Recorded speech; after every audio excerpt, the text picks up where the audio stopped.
Hello, welcome to PBA 405 Policy Analysis, where policy comes alive. We're starting another excellent week, an exciting week with Dixie and Emmy, and telling you hello. And they are here. Y'all want to say hello? Say hello, hello. Hope y'all have a wonderful week this week. Hope y'all have a wonderful week. It's a very interesting course this week. A very interesting topic. Okay, we wish you all the best. We're so happy for you. Okay, all right. Y'all having a good time? Okay. All right. Thank you. All right, sweet girls there.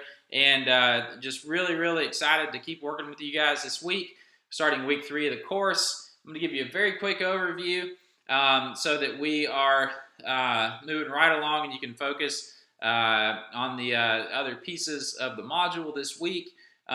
We are starting right into some economics, and economics is, if y'all haven't studied economics, we're going to provide some big picture overview this week. If you have, it might be a good refresher, and we might even get into some other more esoteric pieces of information that you hadn't focused on before. So this is a good thing for everybody.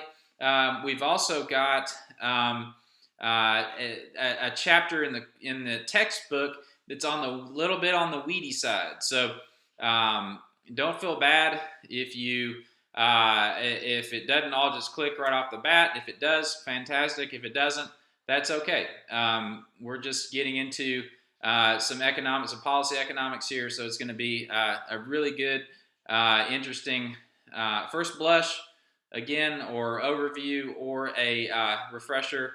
And I would challenge you to pick up some new stuff along the way. Okay, so basically one of the key concepts we're going to be looking at is Pareto efficiency.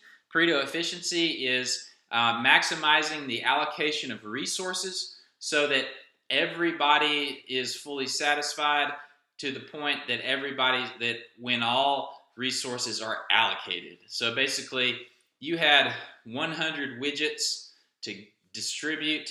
You had 100 people to distribute them to. All 100 people got a widget, okay, and everyone was happy.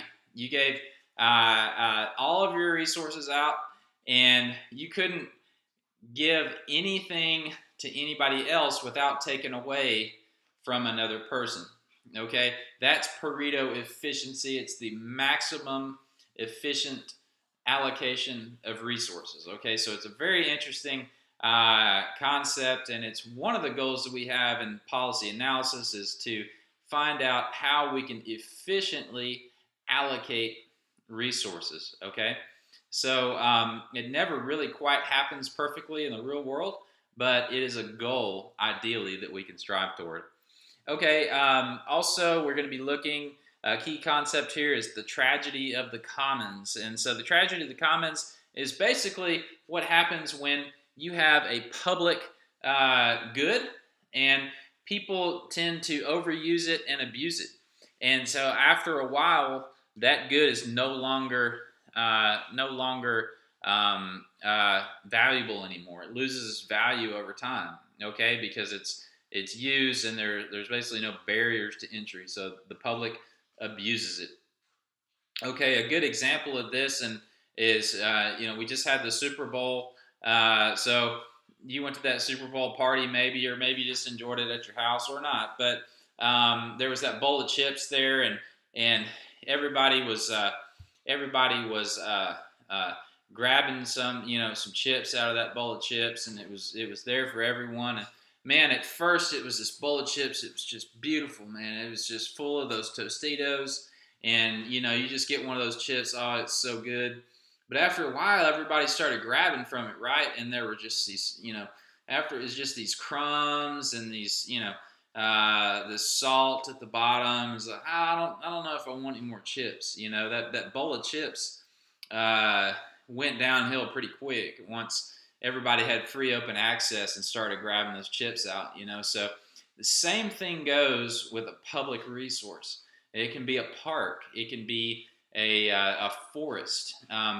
If everybody has access to it and can just go and take as they want, then that's what happens. And the resource itself begins to diminish. And so it can be a real tragedy when when there's no barriers to entry into a common resource, and it's abused. And so there are ways to solve that. You can put up prices.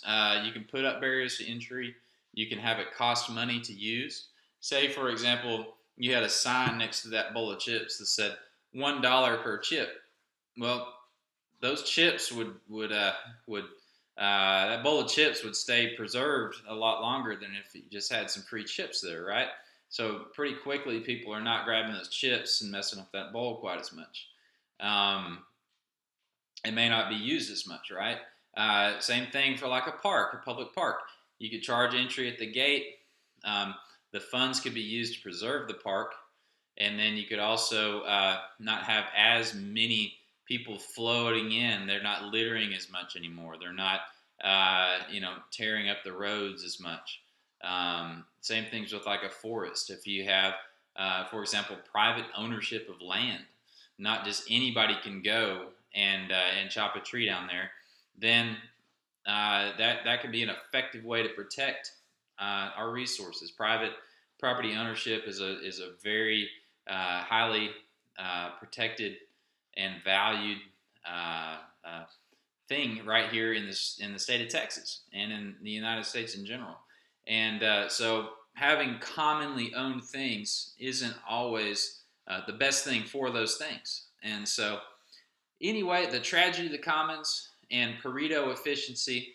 So a couple of really, really interesting concepts this week that may ding, ding, ding also show up on the midterm. All right.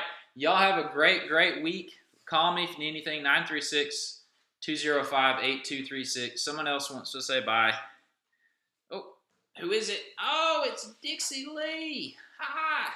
Okay. You want to say bye? Okay. All right. Bye. See y'all later. All right. Okay. All right. Oh, sweet girl. Okay. All right. Bye.